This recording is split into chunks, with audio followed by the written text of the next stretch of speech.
Felenga, quiñé, chali buena melei, pupeñi pulamien, compuche. Comelman, askin tule palutu fachi, nengo más. Fachantu, nienta quiñe we, nengo más quiñe we, zungu quiñe we rakiduam. Tañentual, compuche, pupeñi pulamien. Espero que se encuentren muy bien el día de hoy, pupeñi pulamien. Los saludo nuevamente. Y en este nengo más o video, les quiero enseñar una vez más, he hecho varias veces este video, cómo conjugamos un verbo, ¿cierto? Un femen.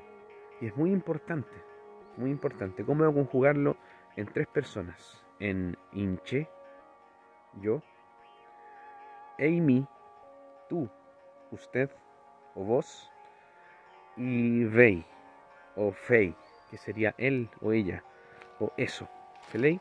De esa manera lo vamos a conjugar, ¿ya? Pero antes de empezar a conjugar, hay que siempre ir por partes.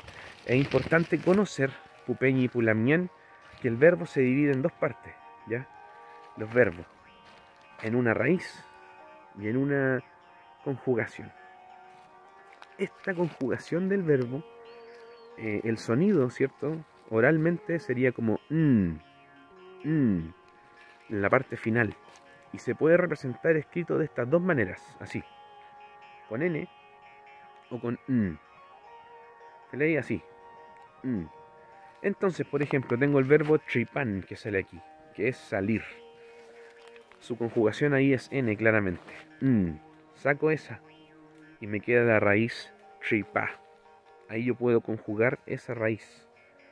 Pero en el caso, por ejemplo, del verbo metermen, que sale ahí, metermen, tengo que su parte final es está representada, escrita con pero es lo mismo. Entonces saco esta y me queda la raíz metrem, metrem, metrem, pelei.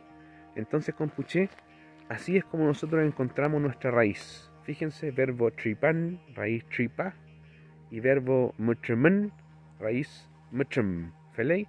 En el siguiente video les voy a enseñar a conjugar estos dos verbos en inche, eimi, fei. Peu callal, peguain, canengo más meu.